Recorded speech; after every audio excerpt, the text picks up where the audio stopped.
demorando mais do que o normal para gravar. Opa, beleza. Começando a gravar, então vamos lá. Então, nessa aula a gente vai fazer uma revisão, então, da semana anterior, com relação, então, à função de corrente, função potencial e sobreposição dos escoamentos, né? Seria a parte 3 e 4 da análise diferencial do escoamento. Vamos começar, então. Bom, a gente viu na semana anterior que a função de corrente e tanto a função de corrente como a função potencial, é uma ferramenta matemática para descrever o escoamento no plano bidimensional. Então, isso é muito importante. Escoamentos bidimensionais, permanentes, né? Existem várias aplicações na engenharia desse tipo de escoamento e eles podem ser resolvidos analiticamente com o uso dessa ferramenta matemática, que é a função de corrente e a função potencial. Por que que ela surgiu, né? Para exatamente facilitar a nossa vida, porque as equações de Navier-Stokes, a gente viu que a gente consegue resolver aquelas equações de Navier-Stokes para problemas muito simples, no campo, por exemplo, unidimensional, escoamentos unidimensionais, e com uma série de simplificações, né? Regime permanente, considerando que o fluido é incompressível. Então, a gente tem, para essas simplificações, né? Principalmente a simplificação que o escoamento ele é unidimensional, a gente tem uma solução analítica das equações de Navier-Stokes. E aí, a gente não tem nenhuma solução analítica para escoamentos no campo bidimensional. E aí é que entra a função de corrente, né? Como é que a gente pode construir, né? Ou tratar esses problemas de engenharia, que são vários, né? Vários escoamentos, você tem vários escoamentos no plano bidimensional que precisam de solução, e se eu for aplicar as equações de Navier-Stokes, eu vou precisar de uma ferramenta computacional, ou fazer uma aproximação numérica, né? E aí complica muito a nossa vida. Então, para alguns escoamentos, existe, então, essa facilidade matemática, né, que é a função de corrente e a função potencial, onde a gente consegue visualizar o escoamento nesse plano bidimensional e também obter o campo do escoamento, ou seja, o campo do escoamento é dado pelo vetor velocidade, né, em todas as suas posições, né, x, y, e aí facilita muito a nossa vida. Bom, então, a gente parte, né, do princípio onde o escoamento ele é bidimensional, né, a gente quer resolver esse tipo de problema, escoamentos bidimensionais, e com a simplificação que o fluido ele é incompressível.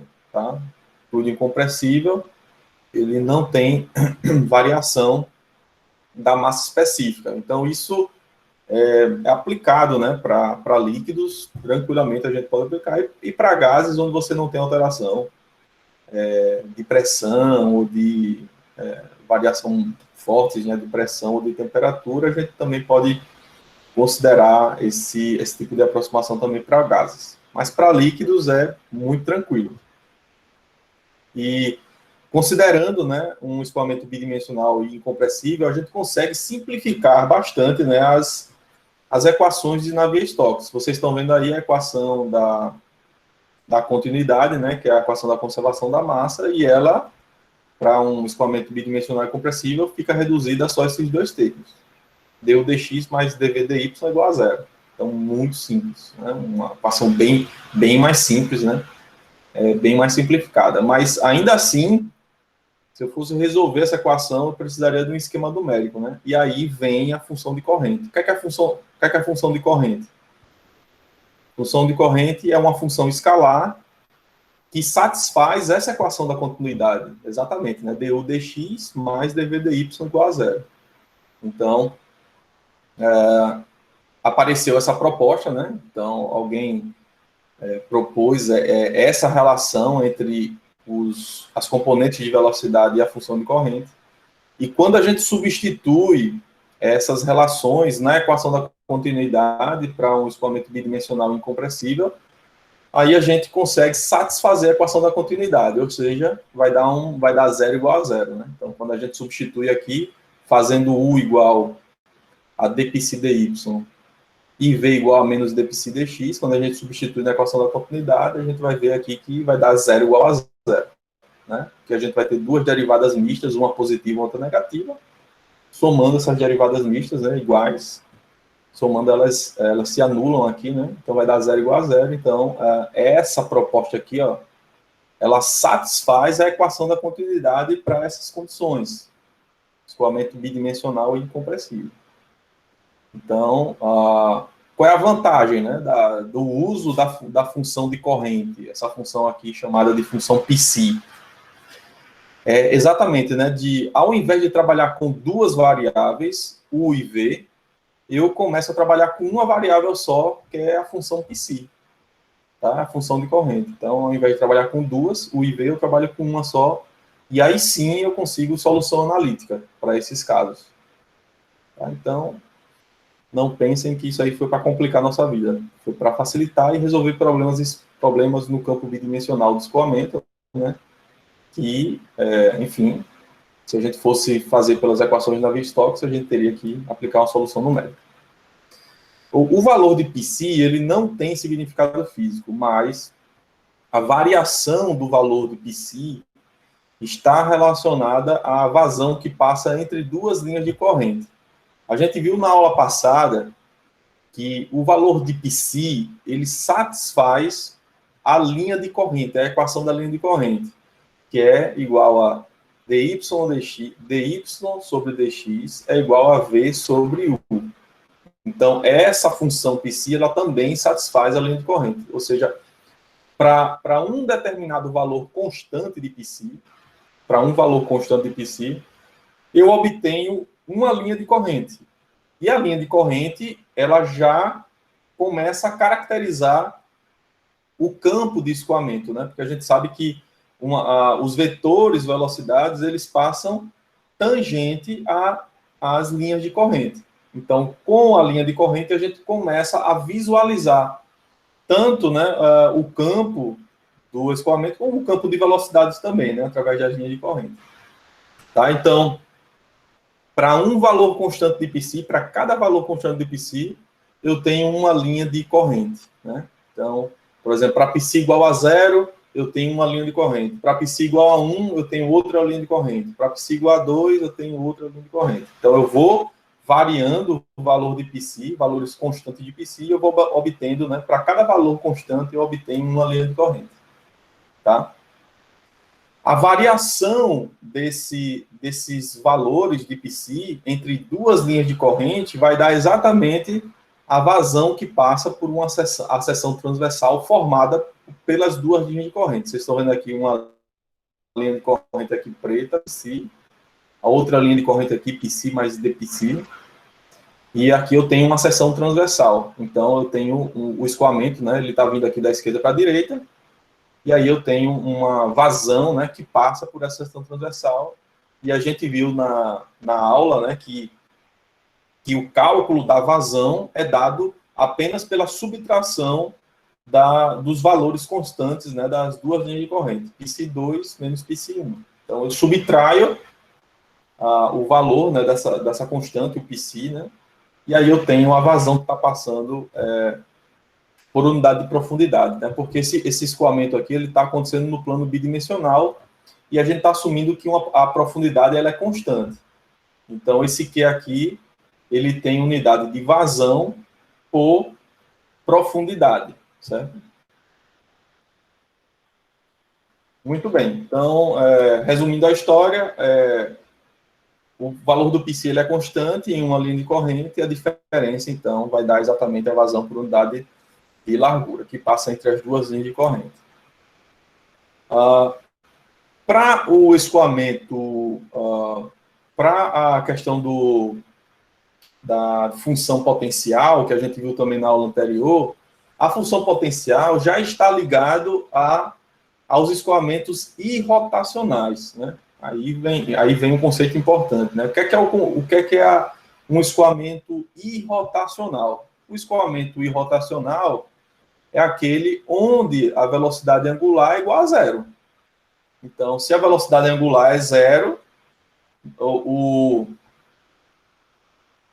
fluido, né, ele não está rotacionando em relação ao seu centro de gravidade. Então, a partícula fluida, né, não está rotacionando em relação ao seu centro de gravidade. Então, esse tipo de escoamento parece raro, né, mas não é raro, né? Muitas vezes, né, a partícula de fluido ela está se deslocando até seguindo um movimento curvo, né, no campo bidimensional. Então ela está se deslocando seguindo por exemplo, uma parábola, né, uma trajetória de uma parábola, mas a partícula ela não está girando em relação ao seu centro de gravidade. Então ela está então vamos supor que o meu celular aqui é uma partícula, né? Então, a partícula está se movimentando numa trajetória curva, mas você vê que o celular ele não está rotacionando em relação ao seu centro de gravidade.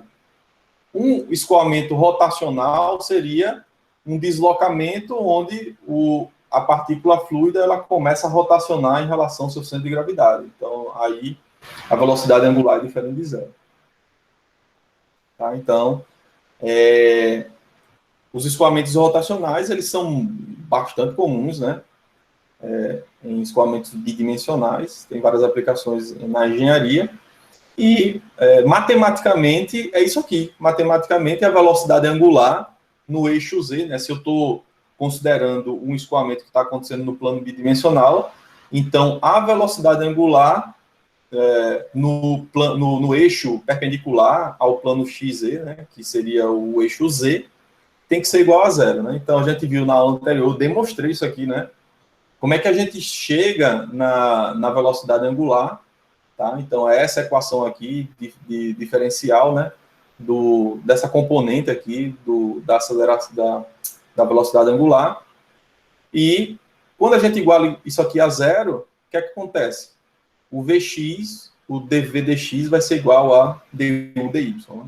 Então, se a gente iguala isso aqui a zero, dv dx é igual a du dy. Então, a gente tem uma equação, né, para escoamentos irrotacionais, certo? Escoamentos irrotacionais no plano XY. Então, aqui estão as equações para os outros planos, né?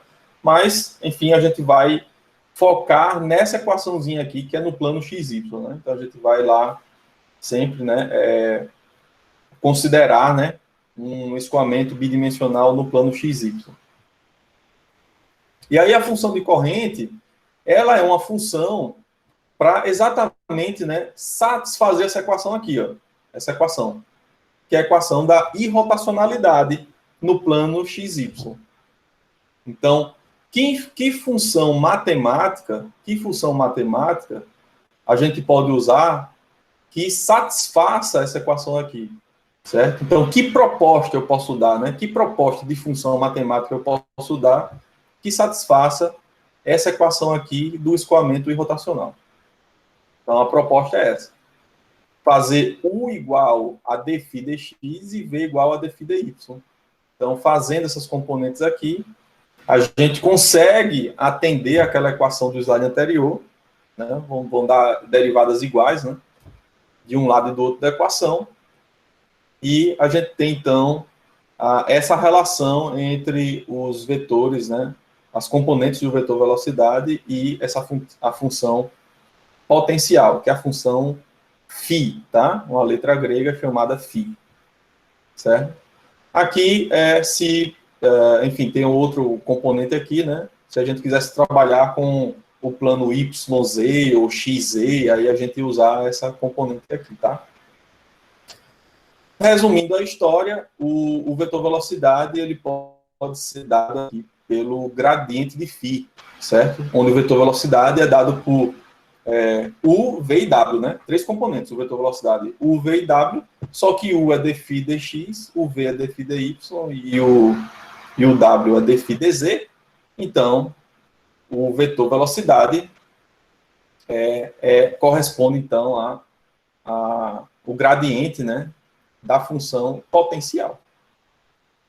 Muito bem. A gente também viu na aula anterior que a função de corrente e a função potencial estão relacionadas. E quando é que elas estão relacionadas? Elas só estão relacionadas quando o escoamento ele atende 3 características: escoamento incompressível, bidimensional e rotacional. Então, eu preciso dessas 3 características para que eu consiga obter uma relação entre função de corrente e função potencial. Certo? Bom, por quê? Porque, nesse caso, considerando incompressível, bidimensional e rotacional, essas relações da função de corrente com as componentes de velocidade e a função potencial e as componentes de velocidade, né, como vocês estão vendo aí, elas vão atender à equação de Laplace. Né? Então, quando a gente pega as relações, essas relações aqui, da função de corrente, deixa eu voltar aqui, né? Essas relações aqui que é para o sistema de coordenadas cartesiano. Quando eu pego essas relações da função de corrente e aplico na equação da irrotacionalidade, e quando eu pego a função potencial e aplico ela na equação da continuidade, né, fazendo um X, né, de aplicação assim, a função de corrente, as relações aplicando na irrotacionalidade e a função potencial aplicando na equação da continuidade. Aí a gente obtém a mesma equação. Quando a gente faz essa aplicação cruzada, a gente obtém a equação de Laplace, né? Como vocês estão vendo aqui, a condição de irrotacionalidade e a gente aplicando as relações da função de corrente, a gente chega na equação de Laplace. E quando a gente pega a equação da continuidade e aplica as relações com a função potencial, também a gente chega na equação de Laplace. Então, a gente consegue enxergar nessa relação as duas funções atendem a equação de Laplace e existe, então, uma relação entre elas. Tá?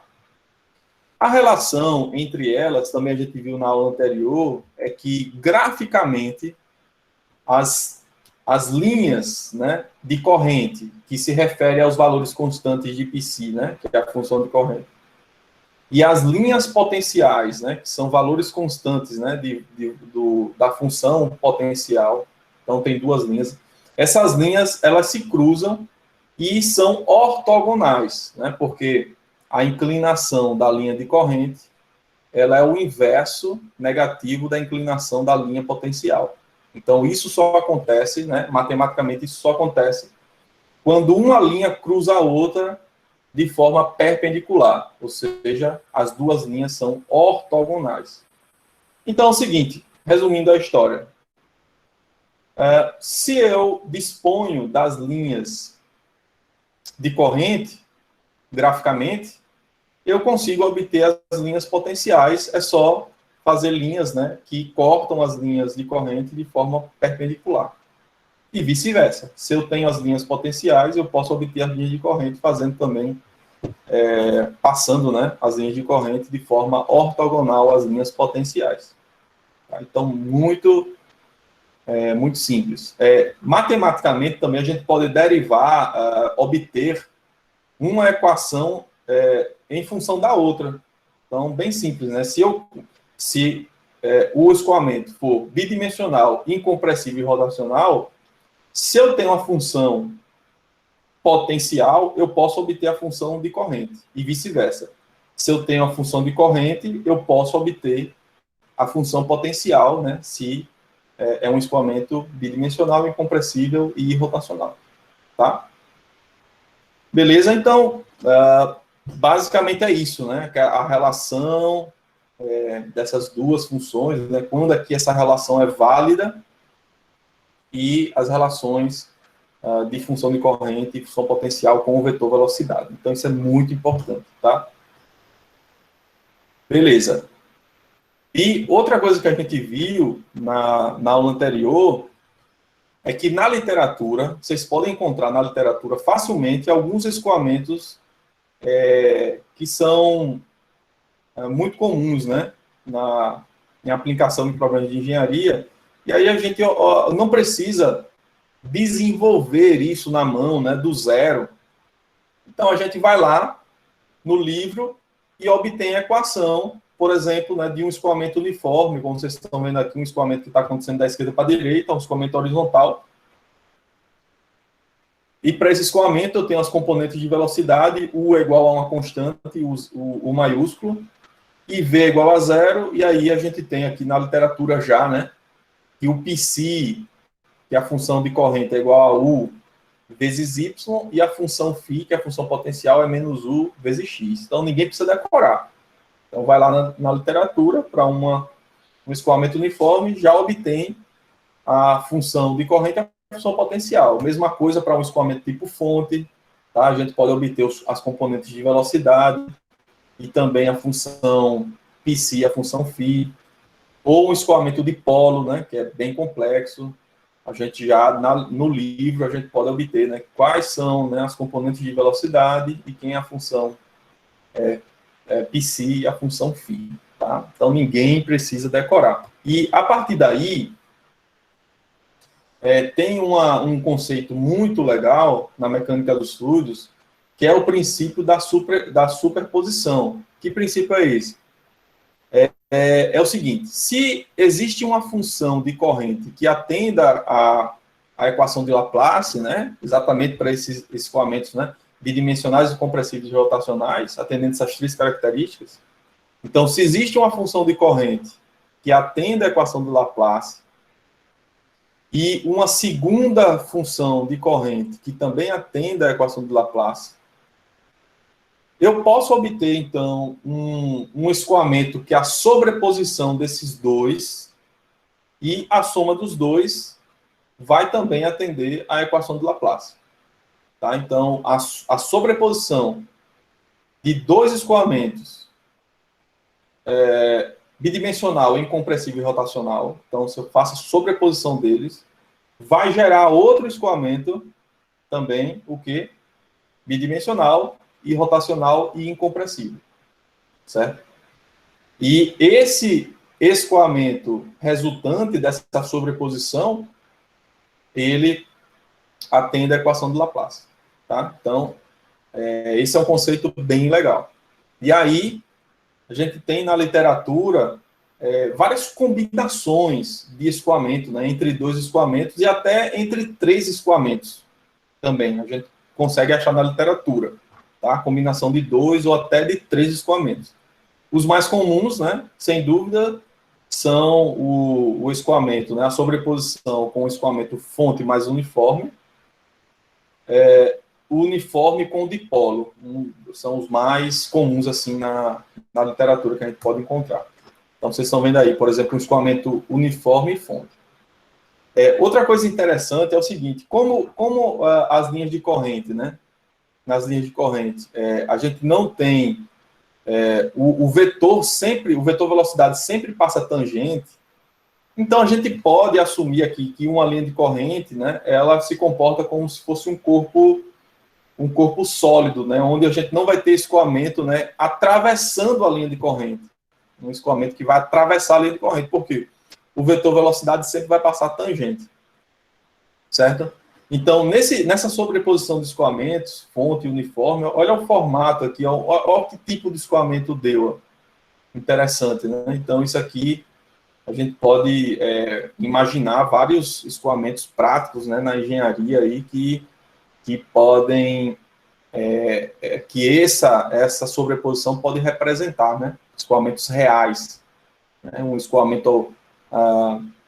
por exemplo, né, aqui na ponta, a gente vendo um navio aqui, né, o casco de um navio aqui, né, frontal, né, então você vê que o fluido aqui passando no entorno de um navio, ou se a gente pega só a parte de cima aqui, ó, positiva, né, de Y, a gente vê que é um escoamento que passa por cima aqui de um monte, de uma montanha, tá? Então, tem vários problemas práticos, né, onde a gente pode, observando as linhas de corrente, né, dessa sobreposição, a gente pode fazer uma analogia com alguns escoamentos reais, né, que acontecem. Esse aí é uma sobreposição de 3 escoamentos. Fonte, sumidouro mais uniforme. Olha o que é que dá. Então, eu tenho uma fonte de um lado, sumidouro de um outro, eles afastados, né? E aí eu passo um escoamento uniforme. Então, isso aqui, por exemplo, parece até um pilar de uma ponte, né? Um pilar com uma seção transversal oval, né? Então, como vocês estão vendo aqui. Então, aí você tem um escoamento bem característico desse tipo de problema, ou um dipolo mais uniforme. O dipolo é o fonte mais sumidouro, isso na mesma origem, né? E aí você passa o uniforme, olha o que é que deu. Então, um escoamento super... Esse daí, eu diria a vocês que é o que existe mais aplicações na prática, né? Então, por exemplo, um escoamento que está passando no entorno de um pilar, de uma ponte, né? Onde a seção transversal do pilar é uma circunferência, é um escoamento que está passando ao redor de uma bola, tá? Então, várias aplicações. O escoamento que está passando ao redor de um cabo, sei lá, um cabo que está prendendo uma plataforma de petróleo, né? Que são chamados os risers.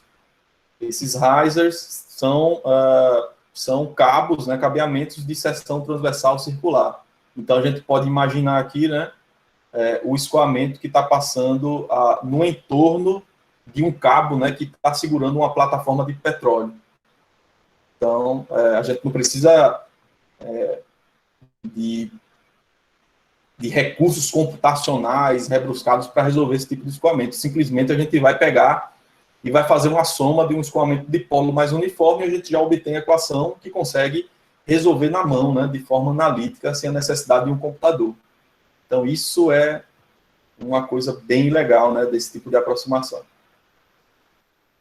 E aí, para a gente tentar consolidar esse conhecimento, eu vou fazer um exercício, que é o exercício 6.28 do livro. Ele diz assim, a figura abaixo, né, que é a figura 6.28A, que é essa aqui do canto esquerdo, mostra a vista superior de um trecho da costa marinha sujeito a um escoamento de água salgada. Então, você imagine aqui que os eixos aqui, X e Y, né, são eixos de uma costa marinha, então uma costa perpendicular, e aí eu tenho um escoamento de água salgada que está vindo aqui, ó, dessa direção, e aí faz um contorno aqui, né, e ele segue tangente aqui o eixo X. Beleza. E a função de corrente que representa esse escoamento aqui é dada por essa equação. Psi igual a 4 vezes R ao quadrado vezes seno de 2π. Considere agora que existe uma fonte de água doce jorrando com vazão por unidade de comprimento m, posicionada na origem do sistema, expelindo água salgada para fora da costa. Então, imagine agora que você tem aqui, ó, uma fonte, um escoamento fonte de água doce que está expelindo a água salgada. Então, aqui eu vou ter uma separação do escoamento, né? Uma linha aqui, ó, que separa esse escoamento. Aqui eu tenho água salgada, aqui nessa região rachurada aqui em cinza a gente tem água doce, e eu tenho uma linha, né, que separa a água salgada e a água doce. Beleza?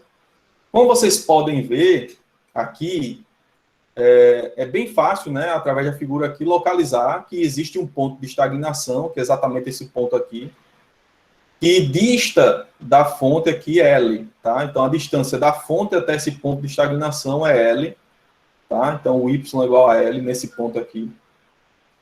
E ele pede para a gente determinar, primeiro, qual é a função de corrente desse campo, dessa figura 6.28b, tá? Então, qual é a função de corrente desse campo aqui?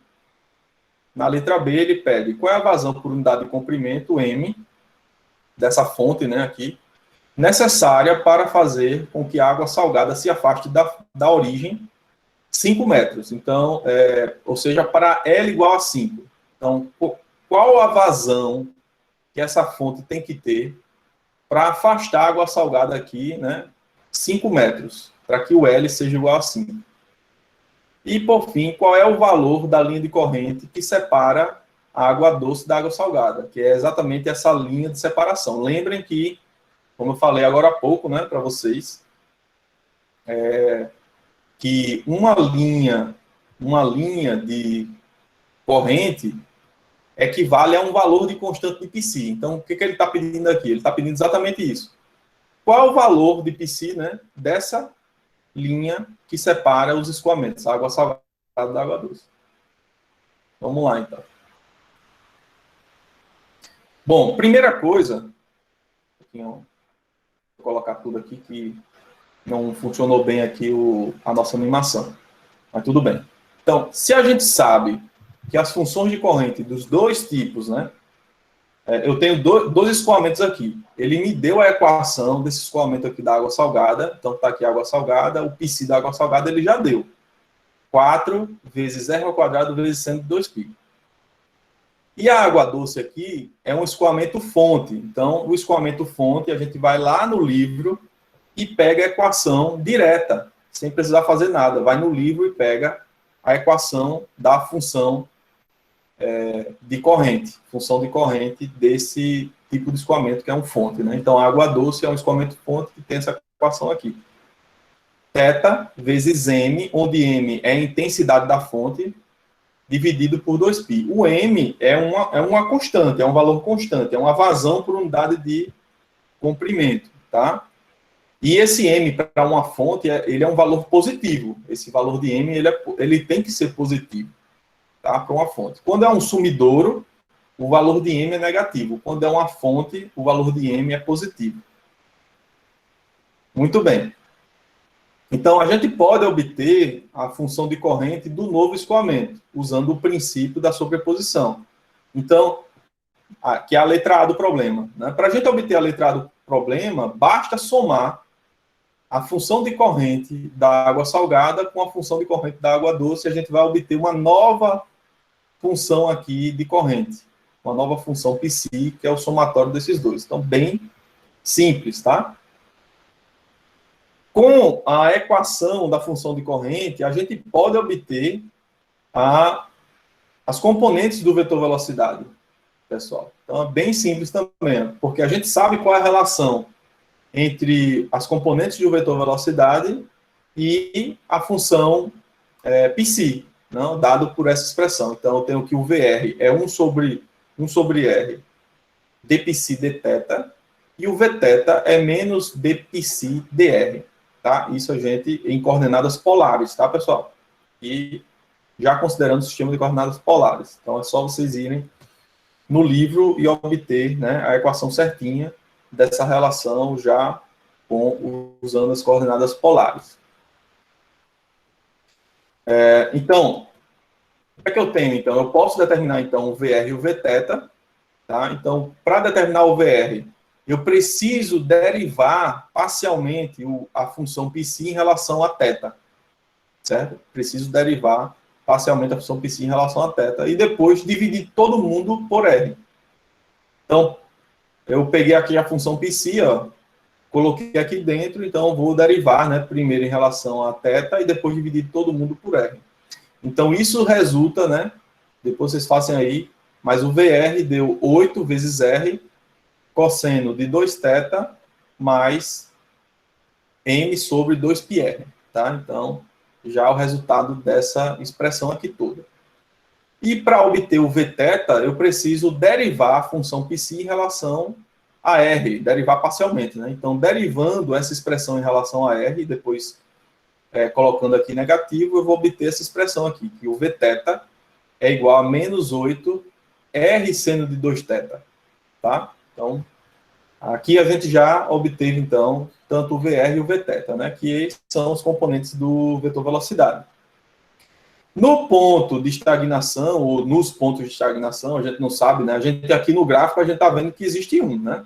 De certeza existe um. Mas será que pode existir mais, né? Então, o que é que a gente sabe? Que nos pontos de estagnação, o vetor velocidade é nulo, ou seja, o VR é igual a zero e o Vθ também é igual a zero.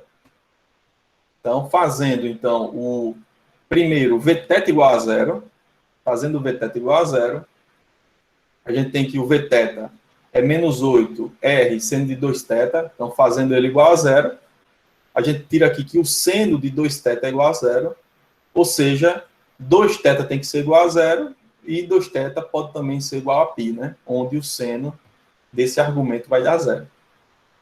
Então, considerando aqui essa primeira expressão, 2θ igual a zero, eu tenho que θ igual a zero, certo?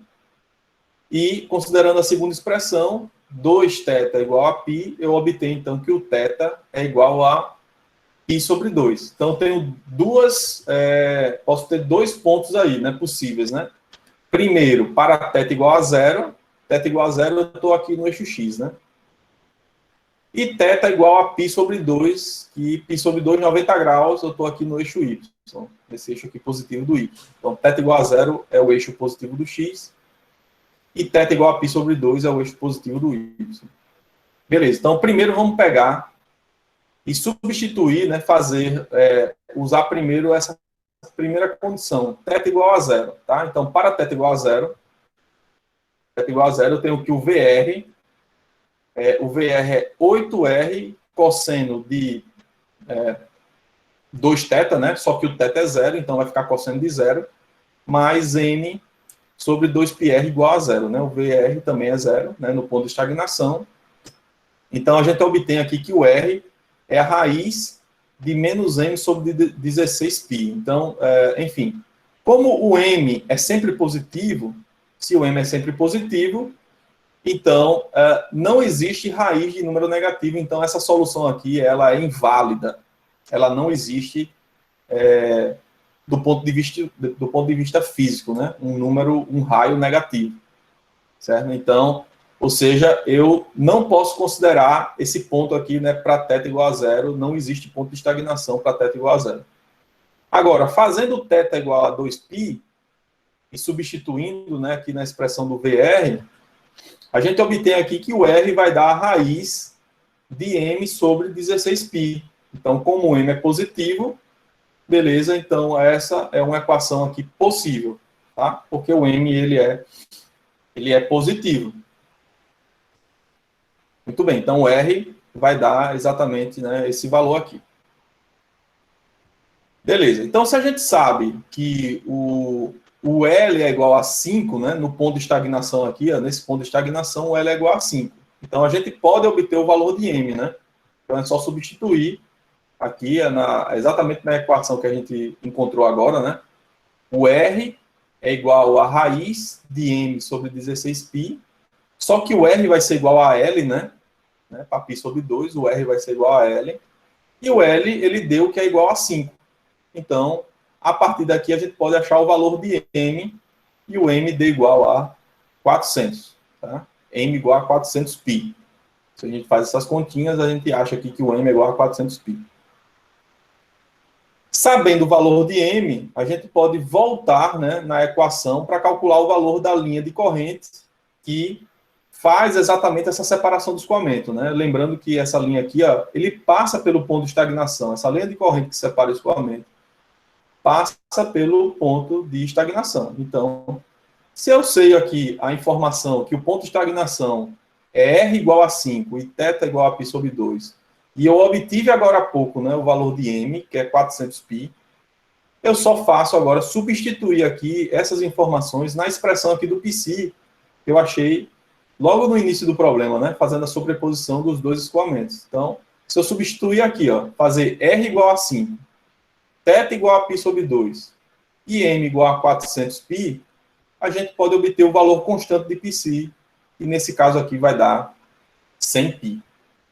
Tá? Então, para esse valor constante, igual a 100π, eu tenho essa linha de corrente aqui, ó, que separa o escoamento em dois, né? O escoamento de água salgada e o escoamento de água doce. Tá, pessoal? Não sei se alguém tem alguma dúvida em relação a esse problema. Tá tranquilo? Todo mundo entendeu? Todos caladinhos aí? Tudo certo? Bom, problemas nessa última parte que a gente viu do curso, a gente só vai explorar, né? O máximo que a gente tem que explorar é isso, né? fazer a sobreposição, determinar os pontos de estagnação, determinar a função de corrente, a função potencial, lembrando, né, que a gente pode obter, né, a função potencial a partir da função de corrente, né, ou vice-versa. Então, como a gente obteve aqui os vetores, as componentes do vetor velocidade, que vocês estão vendo aqui, ó, o VR e o Vθ, então, com essas componentes de vetor velocidade, eu poderia calcular também, né, a função potencial a partir daqui. Né? Função potencial daria para calcular a partir daqui, tranquilamente.